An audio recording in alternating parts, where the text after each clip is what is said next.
Subhanallah walhamdulillah wa la ilaha illallah wallahu akbar wa la hawla wa la quwwata illa billahil aliyyil azim. Subhanallah walhamdulillah wa la ilaha illallah wallahu akbar wa la hawla wa la quwwata illa billahil aliyyil azim. Sallu ala Nabi Muhammad. Allahumma salli wa sallim wa barik alaihi. Baik, alhamdulillah rabbil alamin. Pemirsa, kita kembali lagi di Cahaya Hati Indonesia. Dan kajian kita adalah mengenai ujian dalam rumah tangga. Temanya secara khusus yaitu pasangan selingkuh itu takdir atau cerminan diri. Sekarang lagi rame nih, Bu. Lagi rame ya, kalau kita lihat di media di mana ya, yang selingkuh nggak cuman suami, istri juga ada yang selingkuh. Betul apa betul? Betul aja. Betul. Ini jadi satu contoh buat kita bagaimana kita harus berhati-hati ke depannya. Karena yang namanya tadi disampaikan, iblis itu menggoda kita tiap hari, tiap menit, tiap detik. Ya, baik itu dalam pandangan kita, ya, telinga kita, bisikan hati kita, dan lingkungan kita selain sebagainya. Baik, kita akan lanjutkan saja. Di kajian berikutnya kita akan membahas tafsir dari surah An-Nur ayat 27 hingga 29 bersama dengan guru kita Al-Ustadz Al-Mukarram Kiai Haji Rizky Tamami. Silakan Kiai, fadhol. Bismillahirrahmanirrahim. Assalamualaikum warahmatullahi wabarakatuh. Waalaikumsalam warahmatullahi wabarakatuh. Alhamdulillah wassalatu wassalamu ala Rasulillah Muhammad ibni Abdillah wa ala alihi wa sahbihi wa mawalah, amma ba'du. Segenap para pemirsa Cahaya Hati Indonesia iNews TV yang dirahmati oleh Allah Subhanahu wa taala. Wabil khusus MC kita yang gak kalah ganteng sama saya, kayaknya tetap gantengan saya. Sadapir Khalid, mudah-mudahan panjang umur, sehat afiat. Para jamaah yang hadir pada kesempatan siang hari ini, sehat semuanya Bapak Ibu? Alhamdulillah. Memang kalau kita lihat temanya, ini menjadi tema yang sangat update sekali. Kita lihat bagaimana di Quran surah An-Nur ayat 27 dan 29 sampai 29, ayat yang menggambarkan tentang bagaimana akhlak kita ketika berada di rumah. Maka sebenarnya perselingkuhan itu tidak akan terjadi apabila pintu dari tersebut tidak kita buka. Betul apa betul? Makanya ayat ini berbicara hati-hati. Kalau lagi di rumah sendirian, terus ada yang ngetok rumah kita, sedangkan di situ tidak ada muhrim kita, tahan dulu. Betul apa betul? Nah, ini bicara tentang akhlak, Bu. Makanya ayatnya bunyinya apa?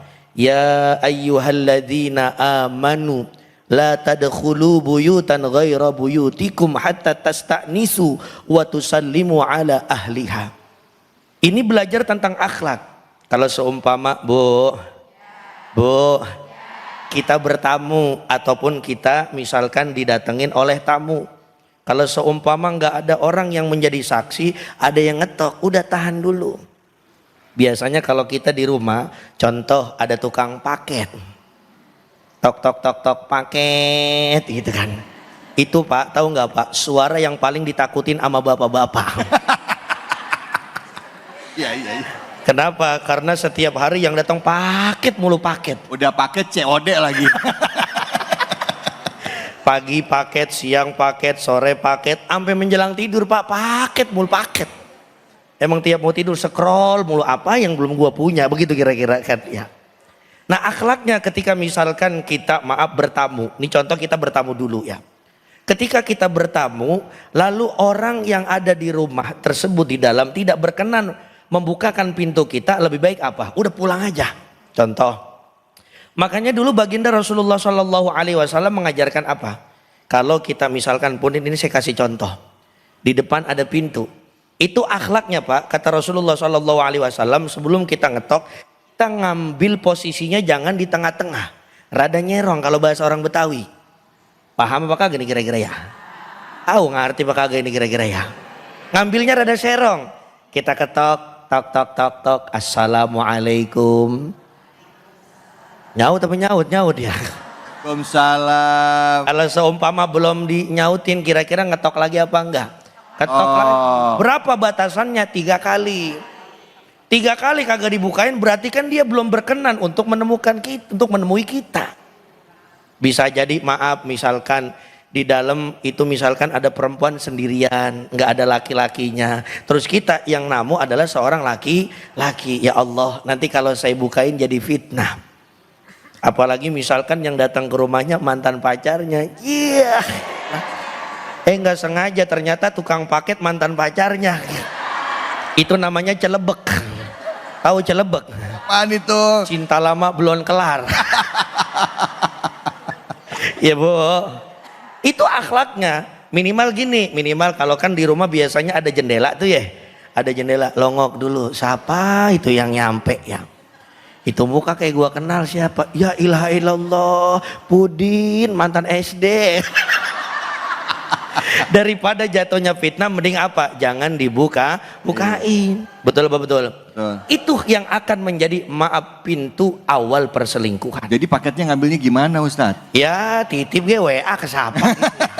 Bilang aja ke tetangga, mohon maaf orangnya lagi ke Cianjur. Padahal mah di dalam ya Bu ya. Jadi makanya benar, ada ibarat pepatah begini bilang, orang jatuh cinta itu kan diambil dari pandangan. Betul apa betul? Makanya pentingnya Islam mengajarkan kepada kita salah satunya untuk menjaga kehormatan, terutama kehormatan rumah tangga diawali dari apa? Jaga pandangan kita. Bu, Bu, halo Pak. Pandangan kalau sudah baik, insya Allah akan turun ke hati yang baik. Tapi kalau pandangannya kurang baik, insya Allah juga hatinya nanti kurang baik. Maaf Bu. Ibu ingat gak dulu jatuh cinta awal sama suami dari mana Bu? Pandangan pertama kan? Ngelihat suaminya misalkan dulu sebelum nikah, Masya Allah, Syahrul Khan. Ternyata pas aslinya, waduh seakan-akan ya. Dari muka dulu Bu, akhirnya Masya Allah timbul turun kemana? Ke hati. Makanya ada istilah kata dulu PDKT. PDKT itu sebenarnya singkatan, pendekatan. Emang orang kita kan senangnya yang singkat-singkat. Iya. Yang tahu-tahu aja disingkat jadi YTTTA. Iya. Makanya kadang-kadang juga saya kagak ngerti itu. Pak Ustadz YTTA ya. YTTA apaan? Yang tahu-tahu aja. Ya Allah, gitu aja ribet banget kata kita. Ya Bu. Jaga pandangan kita, makanya Allah itu Masya Allah baiknya luar biasa kepada kita. Sampai diwanti-wanti dalam Al-Quran apa? Hati-hati jaga pandanganmu. Kalau pandanganmu engkau jaga, insya Allah kehidupanmu akan dijaga oleh Allah Subhanahu Wa Taala. Amin ya Rabbal. Mudah-mudahan rumah tangga kita dijaga oleh Allah Subhanahu Wa Taala. Mungkin begitu kira-kira Ustadz Abi Kholik. Baik, siap Ustadz. Baik, terima kasih banyak Bu.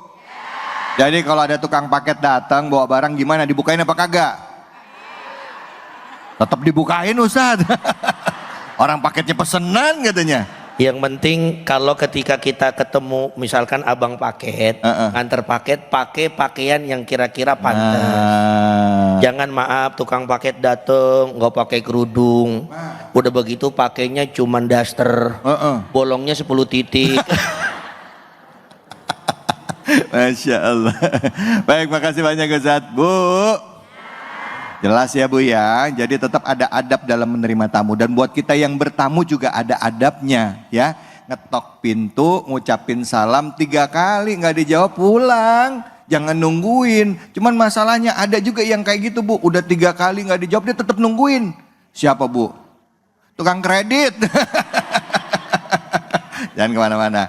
Kita akan berbagi keberkahan hanya di sini, di Cahaya Hati Indonesia bersama dengan White Coffee.